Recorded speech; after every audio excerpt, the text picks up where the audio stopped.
پختنه کړی دا چې ختم قرآن چې دا کم په تراو کې کیږي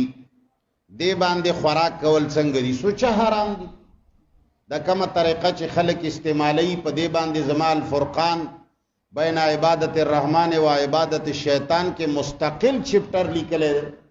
او تمام حوالې مو ورکړي دي یاره چې موږ په خپله چنده کوو لہذا په دې دا ختم قرآن نه رستو په هرې طریقې سره خوراک ناجایز دی قرآن او سنت کې ګوره د الله په دین باندې خوراکونه مسلمانانو یو معمول دی چې رمضان المبارک میاش کې په تراویحو کې کله قرآن مجید ختم محلې خلق راشي اجتماعي دعا وشي او د هغې نه پس چې څه طعام وي څه شیرینۍ وي څه مټیان وي دا تقسیم کې دا د مؤمنانو مسلمانانو یو معمول دی او طریقه ده او په دې طریقه کې موږ سره اهل دیابینم دی هغې دا معمول او دا طریقه ده خو د بدقسمتۍ نه د هغې کار په دغه ځای کې خراب دی چې د هغې اکابرینو مشرانو د اهل دیابینو مشرانو په خپله باندې دا زما مخې ته احسن الفتاوه ده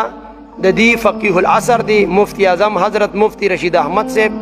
احسن الفتاوه جلد نمبر 1 او صفحه نمبر 377 د لیکلي چې څوک په تراویحو کې ختم القرآن کې بیا مټیان تقسیموي نو د دې مشرانو لیکلي چې د دې ډېر زیات قبایح دي ځکه چې دا یو رسم دی دا یو رواج دی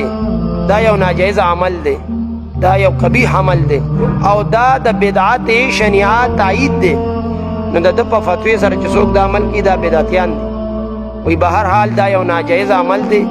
او واجب الترک دی مومن مسلمان ته پکار دی وی چې دا عمل نه کوي نو د ده په فتوا باندې دا خپل اهل دیابنا دا بدعتیان شو نو اوس مونږ خو کتلي خو دې ته پکار دی چې د خپلو دیابنو دا فتاوی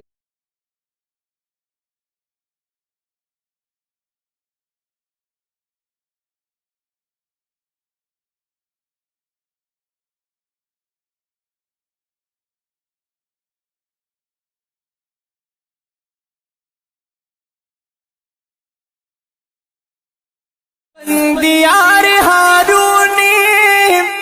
ایچ مناظر یادیگی ہر یو باطل دپارا شمشیر ہے دریا دیگی